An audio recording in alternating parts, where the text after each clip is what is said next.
Hablas de dos tipos de retorno, ¿no? El financiero y el estratégico. Dos preguntas. La primera, ¿el financiero son las mismas metas que tiene un VC tradicional de busca el unicornio y anda por el 10X? Y la segunda es, ¿cuál es más importante de cara o sea, para Wire y Telefónica? ¿El financiero o el estratégico? Yo creo que son cosas que tienen que ir juntas, ¿no? Quizás en una corporación, esto no le va a gustar a la gente que me escucha de Guaira, pero quizás en una corporación somos un poco más flexibles que en un VC al retorno financiero, ¿no? ¿Por qué?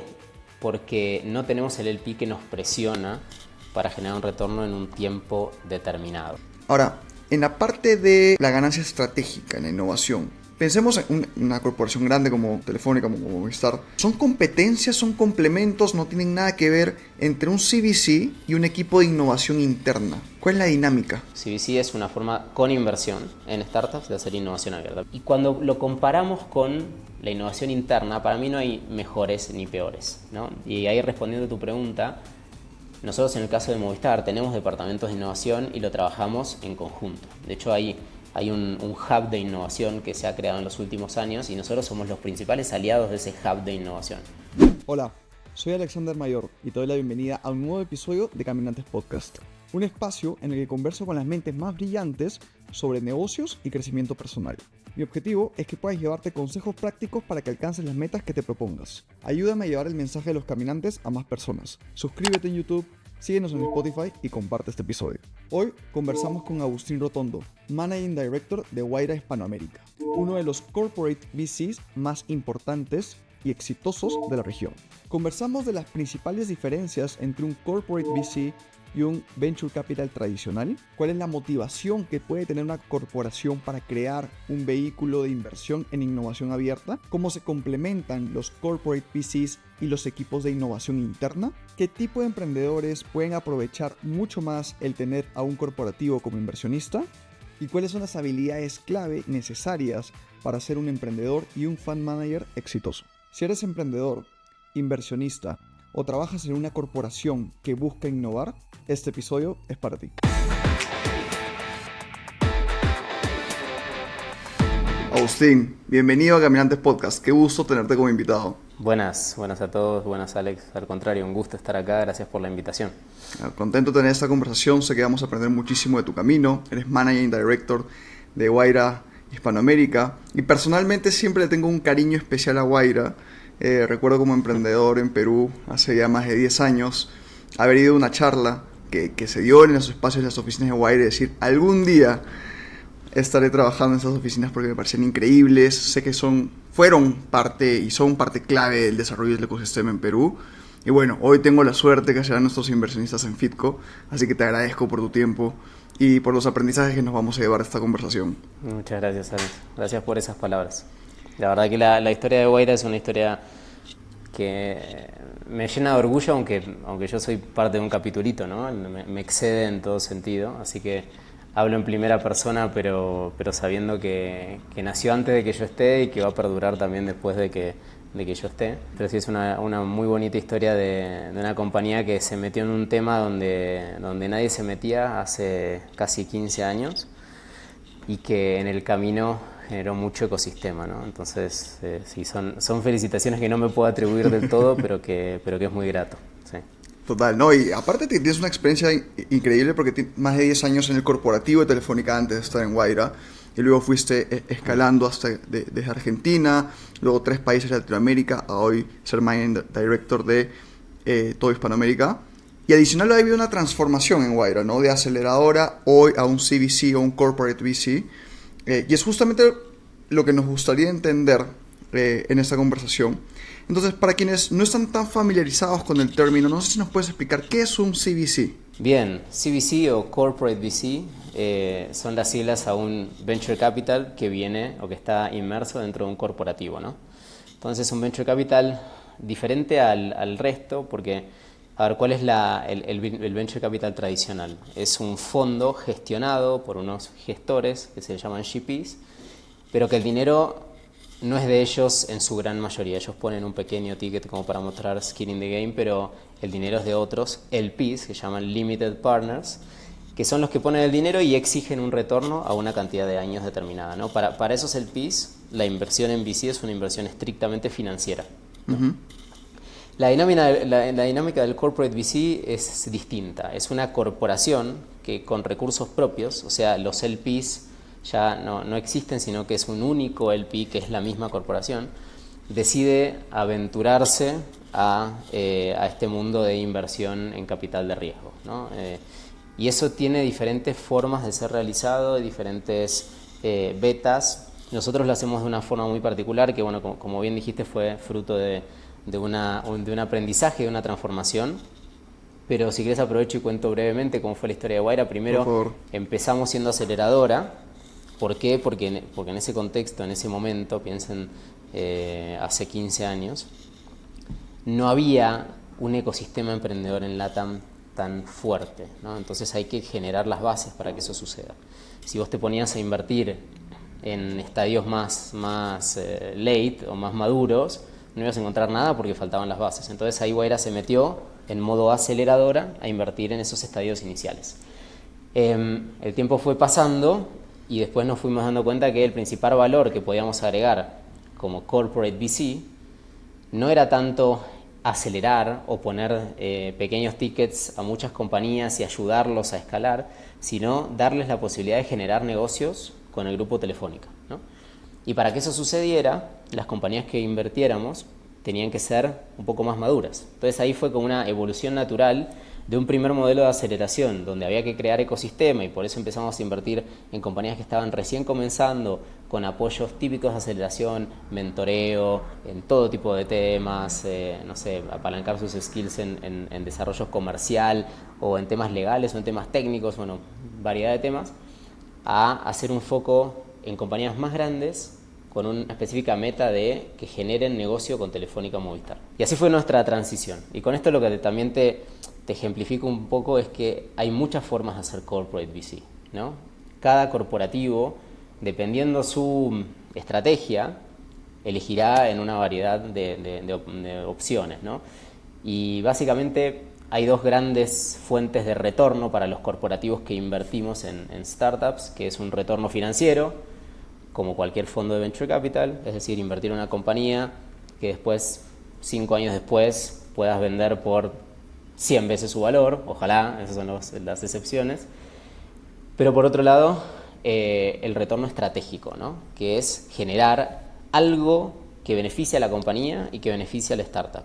Y eso en nuestro caso lo manifestamos como un negocio, es decir, si una startup puede venderle servicios a Movistar o a alguno de nuestros partners en cualquier parte del mundo, generándole un negocio nuevo, una fuente de eficiencia o, no sé, un approach más innovador a algo que ya están haciendo, nosotros ya tenemos un retorno estratégico más allá del financiero, ¿no? Y la startup obviamente tiene un cliente potente, como es el caso de Movistar en este caso. Entiendo.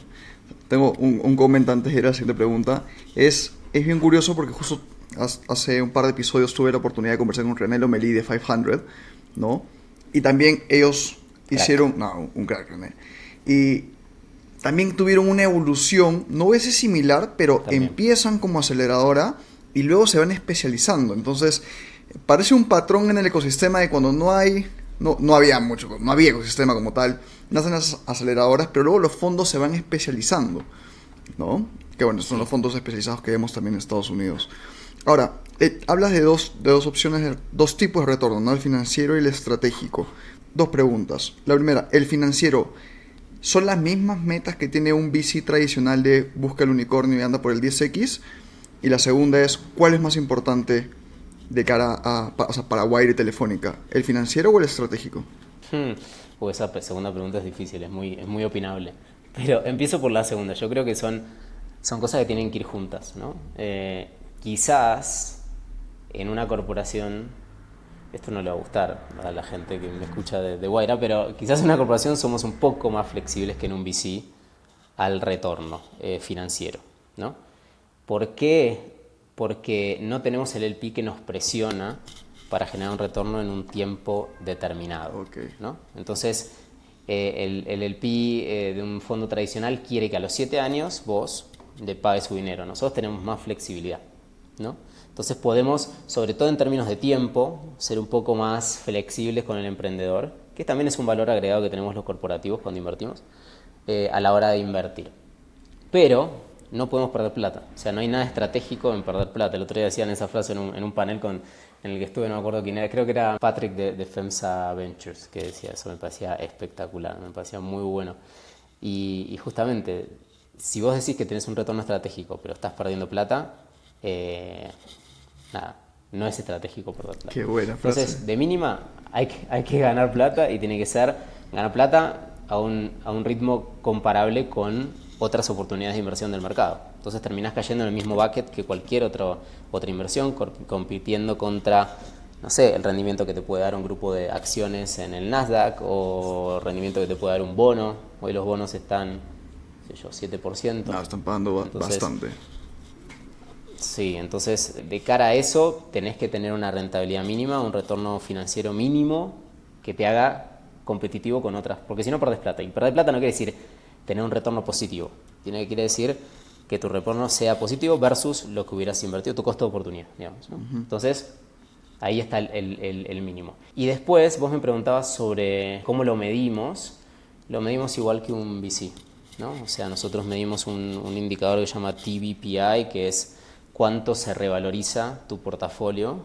Ese indicador en particular es tanto en dinero como en acciones. O sea, si vos tenés una compañía que vos le invertiste 1 millón y 2 años después vino un fondo y puso una valuation pre-money de 10 millones, a vos se te revalorizó 10 veces, ¿no? Entonces, en ese indicador contamos ese 10x porque es Unrealized Gain. Y después hay un indicador que es TVPI de vuelta, no me acuerdo las siglas, pero es como, no sé, retorno de tu inversión. Y después hay otro indicador que es DPI, que es estrictamente en cash.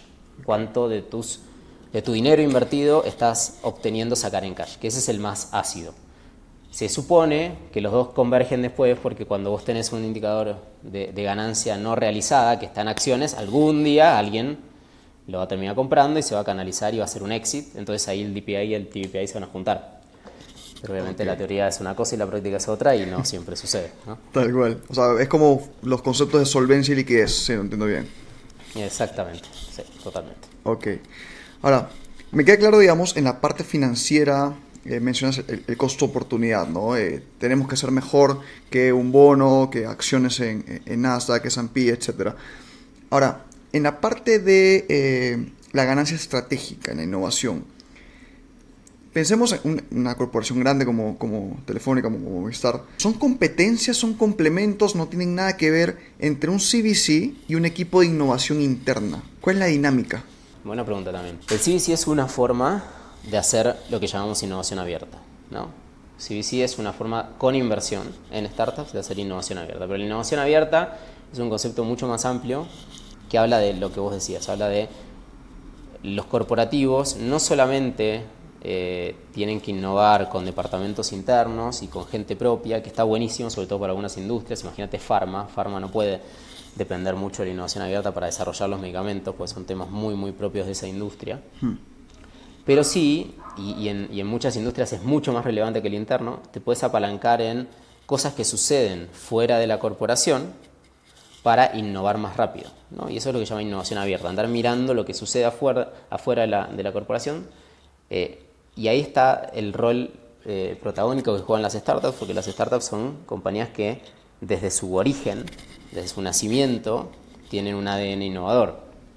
Cosa que quizás las corporaciones lo tuvieron, no sé, Telefónica va a cumplir 100 años este año. Imagínate, quizás en sus primeros 10 años tuvo un ADN muy innovador. Después, como toda gran compañía, tuvo que buscar la forma de innovar proactivamente, ¿no? Porque eso ya no estaba en la sangre de los fundadores. Tal cual. Estoy hablando genérico, no estoy hablando de Telefónica en general. Entonces, ahí sale el concepto de innovación abierta. Es un concepto que un señor, creo que es americano, se llama Henry Chesburg, escribió un libro primero es un artículo en Harvard y después escribió un libro al respecto de cómo algunos casos de corporativos que empezaron a hacer eso, cómo era muy eficiente, y ahí empezó a generarse como esta cultura de la innovación abierta. Entonces, ¿cómo lo generás internamente? ¿Cómo convertís eso en un impacto específico en la corporación? Y ahí es donde entra la noción de qué le sirve a cada una de las corporaciones, ¿no? O sea, cómo cada una de las corporaciones busca generar dentro de esta dinámica de innovación abierta algo que les sirva a ellas. Y cuando lo comparamos con la innovación interna, para mí no hay mejores ni peores, ¿no? Y ahí, respondiendo a tu pregunta, nosotros en el caso de Movistar tenemos departamentos de innovación y lo trabajamos en conjunto. De hecho, hay un hub de innovación que se ha creado en los últimos años y nosotros somos los principales aliados de ese hub de innovación, ¿no? Ese hub de innovación, estoy hablando de Telefónica y en Hispanoamérica, pues después hay otras iniciativas de innovación globales. Está buscando todo el tiempo forma diferente de hacer las cosas, procesos más eficientes, revisar todo lo que pasa en la corporación, y nosotros somos uno de los aliados principales para cuando algo internamente no es eficiente, lo buscamos afuera, ¿no? Entonces, yo creo que el trabajo de la innovación abierta y la innovación interna tiene que ser de la mano absoluta, ¿no? Y en algunas industrias, por su naturaleza, como te digo, las farmas serán muy difícil de juntar porque tienen una naturaleza distinta, pero en otras, como la industria telco, donde lo que fluye por nuestras venas son datos y es lo mismo que fluye por las venas de las startups, no hay ningún problema en trabajarlo en conjunto. Ok, me queda claro. Dos preguntas sobre esto. La primera, ¿cómo es el trabajo en el día a día entre el equipo de innovación abierta versus el equipo interno? Y la segunda, claro, tenemos el ejemplo de qué tipo de empresa quizá no le funciona tanto ese modelo como Pharma, una industria en Pharma. Además de telco, ¿qué otro tipo de empresas tú les recomendarías? Oye, quizá formar un CVC sí puede generar ganancias interesantes para la corporación. Bueno, es interesante porque yo hasta ahora te hablé de Pharma como diciendo la importancia de la innovación interna, pero quizás di una falsa interpretación, pero Pharma tiene muchas oportunidades de innovación abierta. De hecho, hay una unidad que nosotros tenemos le llamamos partnerships, pero trabajamos temas de innovación abierta con otros corporativos, ¿no? Hacemos proyectos en conjunto con otros corporativos. Y la rama que más nos busca es Pharma, justamente. Entonces quiere decir que Pharma nos busca Pharma y nos buscan las utilities, ¿no? O sea, energía, agua, todo lo que tiene que ver con utilities. Petróleo.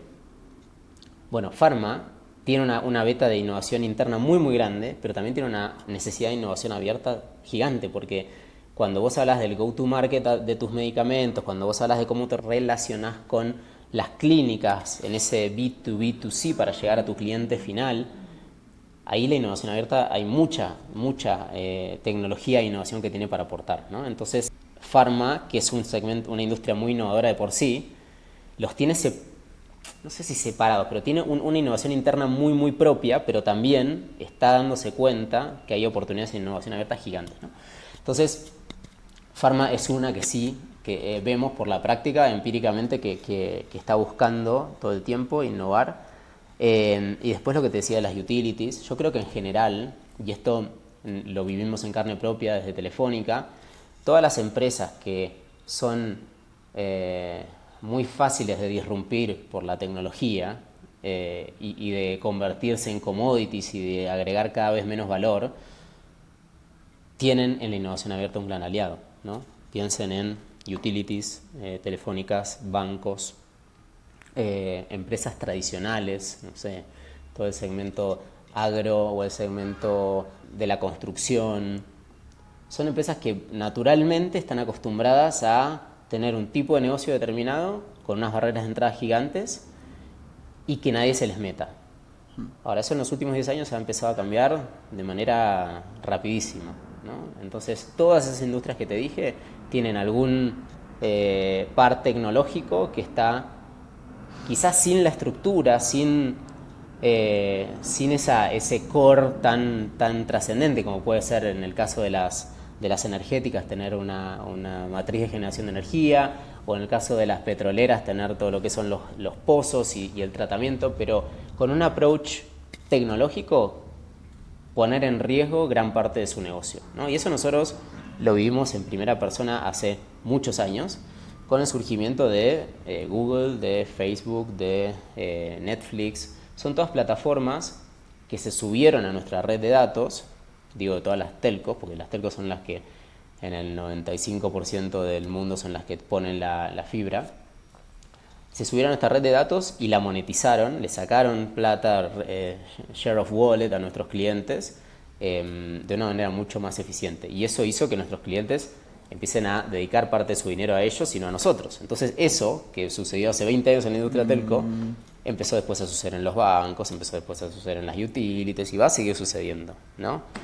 Piensen en, no sé, los típicos ejemplos, Airbnb, o sea, una empresa que al segmento hotelero sin nada de CAPEX lo ha puesto en jaque. Bueno, esos son los tipos de cosas que con la innovación abierta de tu lado puedes prever y manejar y mitigar el impacto de una manera mucho más rápida, ¿no? Qué buen punto. Total. Ahora, pensemos en alguien que te está escuchando en este momento y dice, creo que un modelo de CVC de innovación abierta haría sentido en la corporación en la que estoy trabajando. ¿Por dónde empezar? ¿Y cuáles consideras que han sido o son los principales retos de tener un CVC, de ser parte de un CVC en una gran corporación? ¿Por dónde empezar? Hay dos formas de hacer esto, ¿no?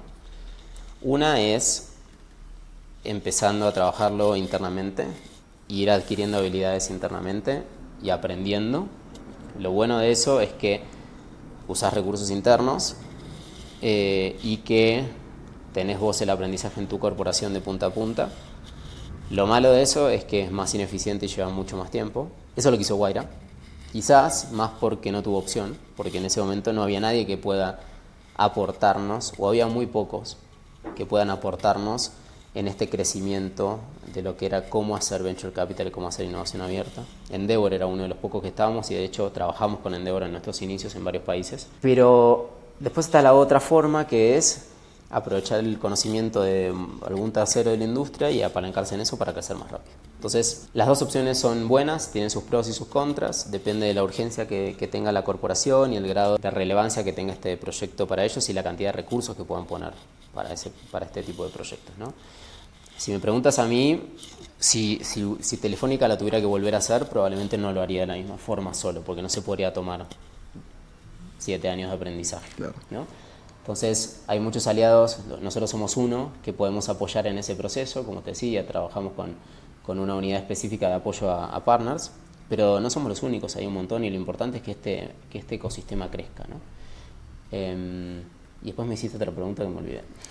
La otra es justamente cómo empezar y cuáles son los principales desafíos de ya tener el CVC, pues. Hay muchos desafíos, o sea, piensen que a nivel cultural, a nivel metodología de trabajo, o sea, trabajar en una startup y trabajar en una corporación hay un abismo de diferencia. Muy ¿no? distinto. En todo tipo claro, del día a día, de los procesos, de los tiempos.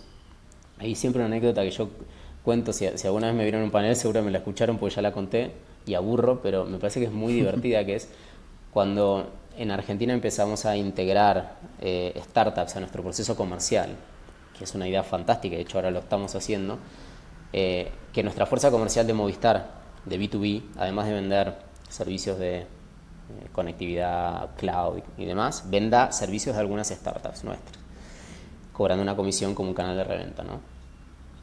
Y teniendo un ingreso extra por eso. Entonces ahí los incentivos se alinean, para la startup es bueno, para la corporación es bueno. Okay.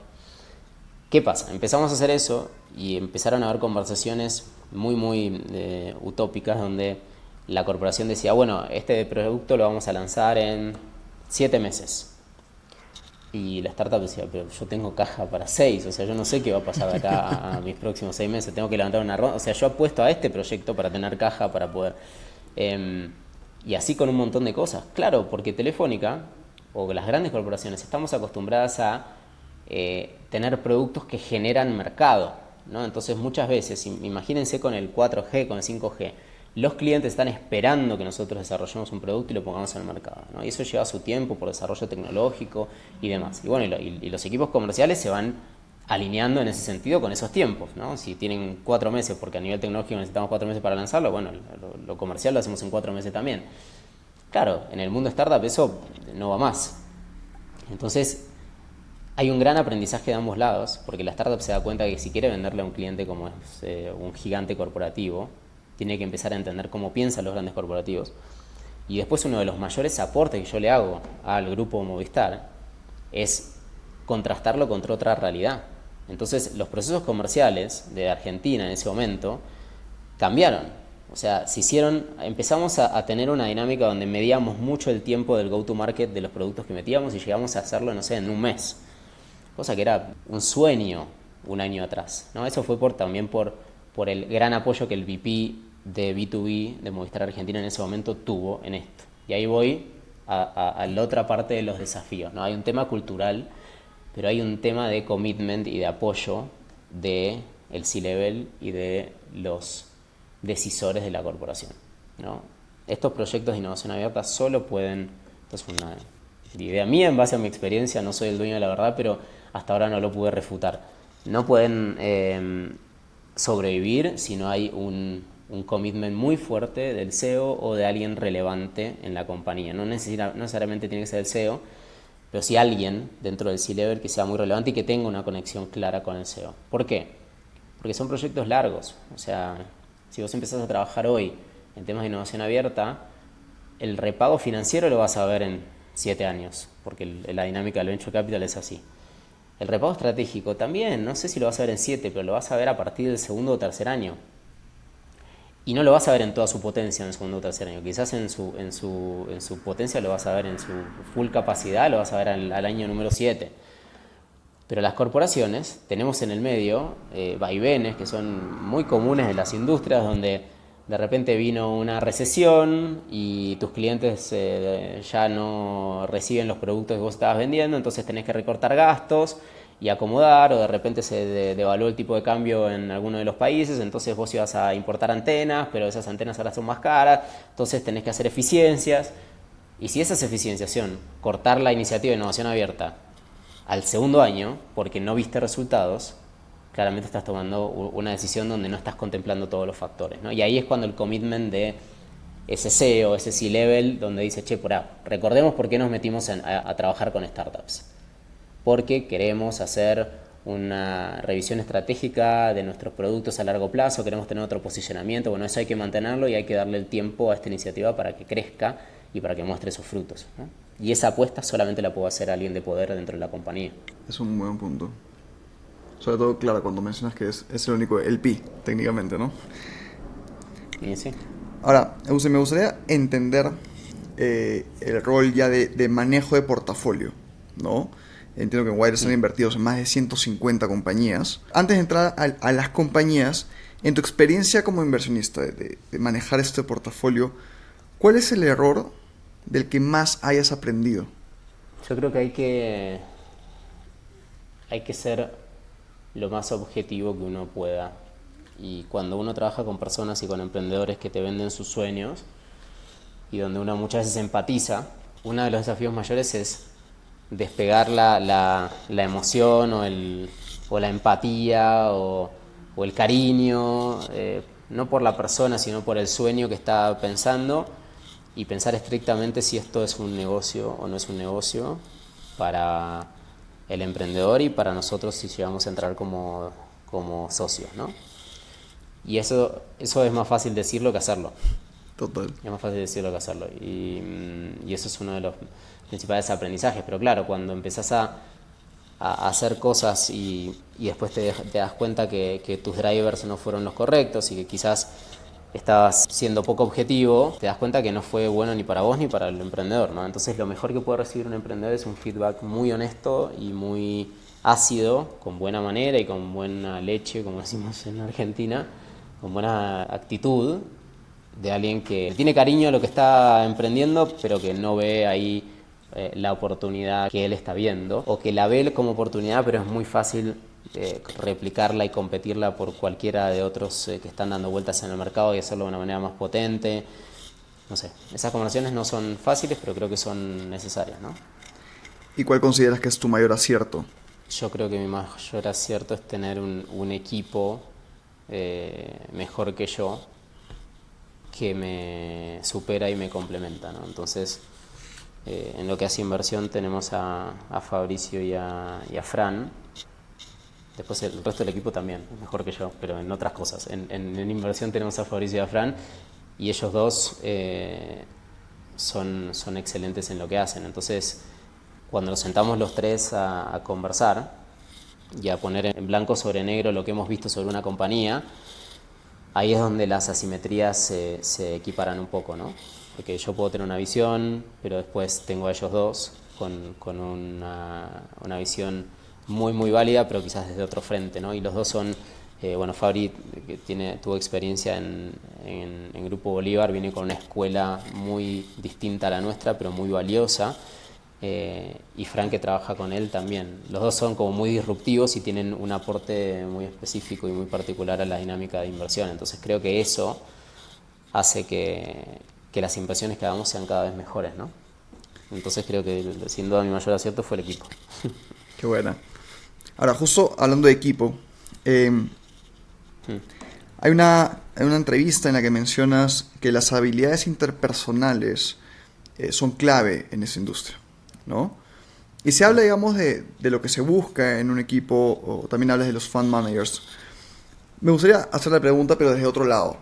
¿Cuáles consideras que son los red flags tanto para fund managers, emprendedores o en general un equipo necesario para tener un CVC exitoso? Creo que es un poco el contrapunto a ese comentario que hice sobre las interpersonal skills, ¿no? O sea, cuando un emprendedor no comunica las cosas de manera veraz o es poco transparente, bueno, digo emprendedor, pero es emprendedor, GP, director de innovación de cualquier corporación, cuando no comunica las cosas de forma transparente, cuando no es una persona honesta, cuando juega al límite de la ética, creo que ahí es donde son las verdaderas red flags, ¿no? Después hay otras cosas más actitudinales que son opinables y que a algunas personas les gustan unos perfiles quizás más agresivos y proactivos y otros más, no sé, más reflexivos y ejecutores. Entonces, después hay cosas que son muy opinables, pero lo que sí para mí no es opinable son como red flag misma de una persona, es eso, ¿no? Son las barreras que son muy sutiles, pero que si se cruzan, hablan de que esa persona que tenés enfrente al día de mañana va a tomar una decisión que va a poder poner en riesgo muchas de las cosas y de los valores en los cuales vos crees, ¿no? Con eso hay que tener mucho cuidado. Todo vuelve a los valores. Y otra pregunta sobre equipo. No, normalmente justamente en un VC existe el incentivo de tener un porcentaje de las ganancias en base al éxito del fondo, ¿no? El famoso carry. ¿Existe eso también en el corporate VC? O sea, hablamos de estos 7 años, 10 años para ver el valor, para que la corporación vea el valor de la inversión. Pero normalmente en un VC, justamente los fund managers o el equipo clave, digamos, está dispuesto a invertir los 7, 10 años con la promesa, digamos, de un exit, más o menos como un emprendedor. ¿Cómo funciona esa figura en un CVC? Bueno, uno de los principales challenges que tenemos los CVCs es alinear incentivos, ¿no? Porque en la industria, para bien o para mal, están muy bien alineados con el carry. El management fee quizás no tanto, pero sí con el carry. Pero en los corporativos es muy difícil replicar algo parecido al carry, porque naturalmente cuando vos estás en un fondo hablas de socios, ¿no? Y de hecho los GPs entre ellos son socios, tienen una sociedad en conjunto. En cambio, en la corporación tú eres un empleado de una corporación, como hay tantos otros empleados en la corporación alrededor del mundo. Entonces, no hay una sola forma de resolverlo. Quizás cuando los vehículos están muy separados de la corporación y son como fondos, se comportan como fondos, ahí es más fácil, pues se le puede dar el mismo tratamiento que a un VC tradicional. Pero en el caso de Wayra o en el caso de tantos otros fondos donde están dentro de la corporación y uno de los principales objetivos es hacer como trabajo conjunto y desarrollo de negocio con la corporación, es muy difícil. Entonces hay esquemas de shadow equity o de shadow carry sería, donde vos a los empleados le das un bono proporcional al carry que hubieran tenido, pero ahí tenés que decidir qué lo haces sobre las inversiones que hicieron estas personas o las inversiones del año, ¿no? Entonces, si las haces o las salidas, las exit del año, ¿no? Porque si las haces sobre las inversiones que hicieron estas personas, probablemente las personas en Wayra que invirtieron en una compañía hace 10 años, hoy queden el 10% de esas personas, ¿no? Porque en 10 años pasan muchas cosas en una corporación y las mismas personas, por más de que no se vayan de la corporación, cambian de lugar dentro de la corporación. Entonces es muy difícil. Y si lo haces con los exits que sucedieron en este año, los objetivos no están tan bien alineados, porque o sea, ¿qué tanto me puedo atribuir yo un exit que hicimos este año desde Wayra? Hay una parte que es la gestión del exit y la gestión de cómo ayudaste a ese emprendedor a tener ese contacto con ese comprador. Bueno, ahí hay una parte, pero hay muchas veces que no, que son empresas que vos invertiste hace 7 años y que después de 7 años de buscar el exit encontraron su momento y su lugar, ¿no? Join Us, por ejemplo, ¿no? Join Us hicimos y es público, por eso lo digo, el año pasado. ¿Qué tanto me puedo atribuir yo, Agustín Rotondo, por más de que Join Us esté en mi scope, el exit de Join Us? Poco. No la invertí yo, la invertí antes de que yo exista. Y la compra tuvo que ver con un proceso que venían trayendo a ellos. Nosotros apoyábamos, hicimos un montón de cosas, pero ¿somos los principales ejecutores de ese exit? No. Entonces que yo me lleve un carry por el exit de ese no es del todo adecuado. Entonces, de vuelta, no hay soluciones muchas veces y nuestro approach es más ir a bonos por performance en general. O sea, más parecido a una dinámica corporativa tradicional que a un carry por inversiones específicas, ¿no? Ok, claro, hace sentido. Sí, nos gustaría tener un carry, la verdad, pero hay que encontrarle un sentido con todo el resto de la corporación. Claro, porque incluso los conceptos que menciona el shadow carry o el shadow equity, igual queda como quizás el equity, ¿no? Una especie de vesting, bueno, no sé. Pero interesante hay el reto que son mencionó. interesantes en eso. Ajá. Pasa que después hay otra parte que es importante también, que es las corporaciones tienen ciertas bandas de salariales o sea, cierta lógica interna de compensación. Es muy difícil para una corporación también de repente decir que alguien va a tener, no sé, además hay montos de carry que son súper relevantes. Entonces imagínate que a alguien le vas a pagar 3 veces su salario anual porque tuvo un carry. Y en la oficina de al lado hay alguien que no es de Wayra, pero es de otro equipo, digamos que no tiene ningún incentivo adicional. Para mí es justo eso porque son dos, digamos, tipos de trabajo distintos, pero a las corporaciones les cuesta mucho justificar ese tipo de cosas, ¿no? O sea, poner dentro de una misma lógica de corporación cosas tan asimétricas y tan distintas. Entonces ese es uno de los grandes desafíos también que tienen las corporaciones a la hora de plantear estos esquemas nuevos.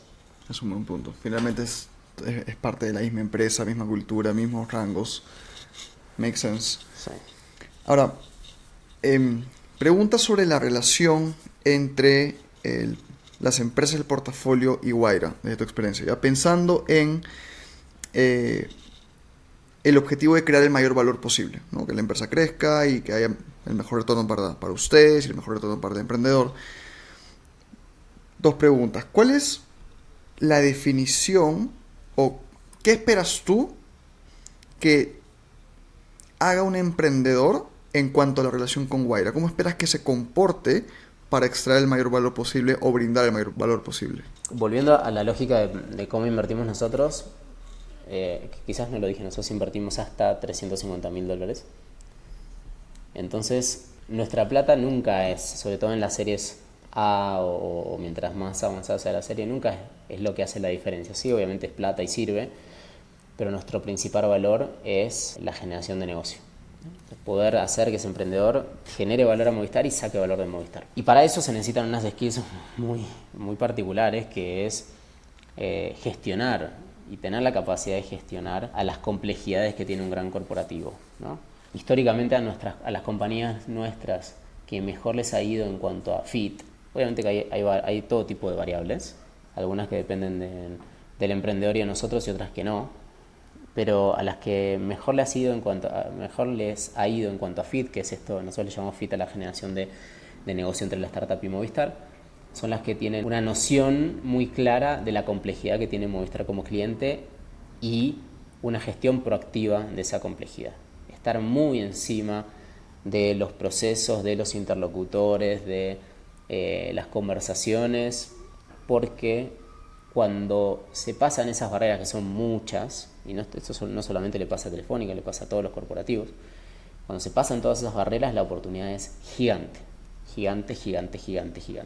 Pero hay que pasar esa montaña que es muy dura, y los skills que tiene que tener el emprendedor no solamente los skills, porque si es un buen emprendedor, esos skills ya lo tiene dentro de su mochila, pero lo que digo es abocar esa paciencia también a gestionar este tipo de deals con Telefónico, con los grandes corporativos, ¿no?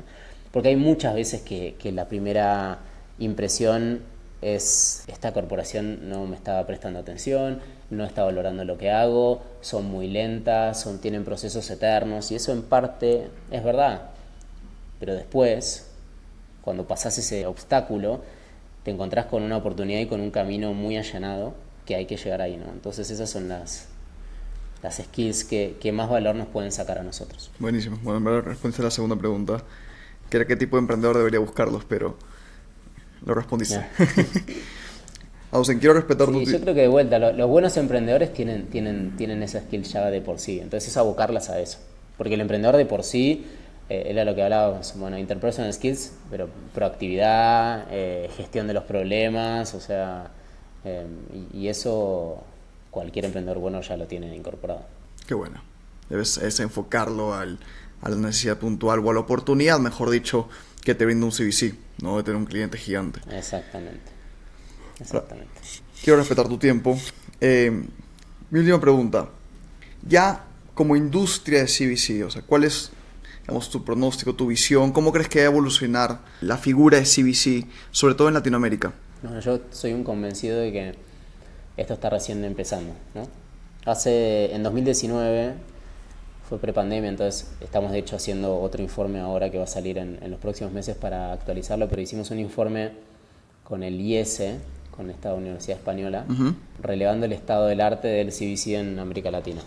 Y veíamos que más o menos, en promedio en los países había 16% de las grandes corporaciones, o sea, estamos hablando de corporaciones que facturan billions, 16% de las grandes corporaciones que tenían algún tipo de iniciativa de innovación abierta o corporate VC.